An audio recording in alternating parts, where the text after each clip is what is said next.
जब जब पढ़ने सुनने में आता है कि इंसान पहले बंदर था या हमारे पूर्वज पहले बंदर थे और फिर धीरे धीरे उसने खुद से सब कुछ सीख लिया और आज इतना बड़ा वैज्ञानिक युग भी ले आया, तब सिवाय आश्चर्य के और कुछ नहीं होता।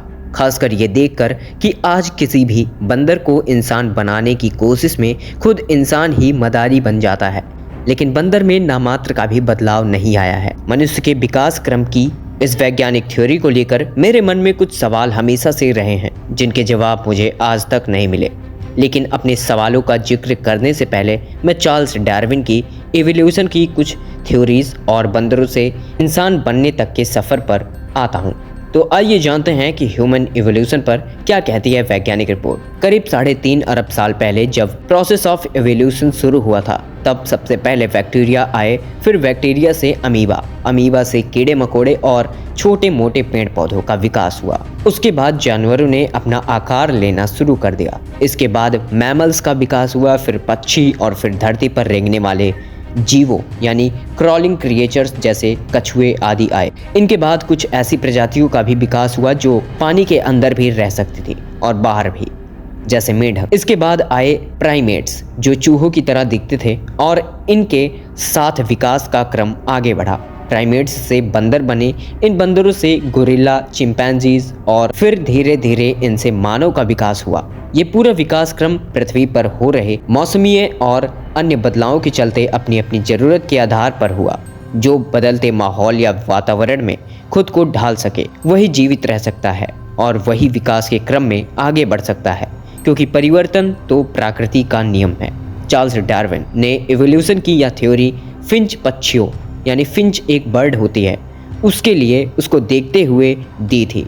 चार्ल्स डार्विन ने देखा कि फिंच नाम का एक छोटा पक्षी कई द्वीपों में पाया जाता है, लेकिन हर एक द्वीप में इसी पक्षी की शारीरिक बनावट, खासकर उसकी चोंच में बहुत अंतर था। फिंच पक्षियों की इसी विशेषता को देखते हुए डार्विन ने अपना नेचुरल सिलेक्शन और इवोल्यूशन का सिद्धांत यानी theory of natural selection and evolution दिया। डार्विन के अनुसार जो भी जीव जिस माहौल या वातावरण में रहता है वह खुद को उसी वातावरण में ढालने की कोशिश करने लगता है ताकि उसका जीवन और उसकी आने वाली पीढ़ियां बच सके। इसी कोशिश में अलग अलग जगहों के मुताबिक उसकी शारीरिक बनावट और बुद्धि में बदलाव लाने लगता है। अलग अलग द्वीपों में फिंच पक्षियों की अलग अलग प्रजातियों के होने का भी यही कारण है कि जो फिंच पक्षी जिस द्वीप पर गए उसी द्वीप के वातावरण के अनुसार उन्होंने खुद को ढाल लिया। अलग अलग द्वीपों पर रहन सहन, तापमान और खाने पीने के साधनों और तरीकों में बदलाव था। इस वजह से एक ही तरह की फिंच चिड़िया के अलग अलग द्वीपों पर जाने पर उनकी शारीरिक बनावट, खासकर चोंच में भी बदलाव आता गया। जैसे किसी द्वीप पर फलों को खाने वाली लंबी चोंच वाली फिंच, दूसरे द्वीप पर कीड़ों को खाने वाली चोंच वाली फिंच और अपने ही द्वीप पर अपने मूल स्वरूप में मौजूद फिंच। इस तरह फिंच पक्षियों की अलग अलग प्रजातियों का विकास हुआ। इस तरह सभी फिंच चिड़ियों का प्राइमरी सोर्स तो एक ही था। डार्विन ने यही सिद्धांत सभी तरह के जीवों और यहाँ तक कि मनुष्य के विकास क्रम में भी लागू किया।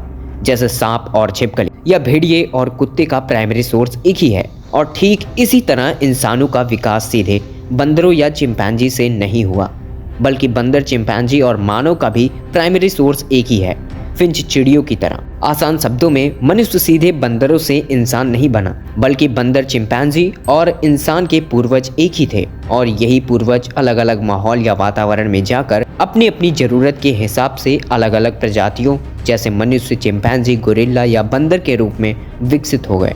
यानी हम इंसान, गोरिल्ला, चिंपैंजी, बंदर आदि सभी एक ही फैमिली ट्री का हिस्सा है, जिसकी मुख्य शाखा, जड़ या बीज, प्राइमरी सोर्स एक ही है, और इसी कारण इंसानों का डीएनए बंदरों और चिंपैंजी से काफ़ी ज़्यादा मिलता जुलता है। तो दोस्तों, वीडियो कैसा लगा कमेंट में ज़रूर बताना, और चैनल पे नए हैं तो सब्सक्राइब करके बेल आइकन नोटिफिकेशन ऑन कर लेना। मिलते हैं नए वीडियो में नए टॉपिक के साथ, तब तक के लिए गुड बाय।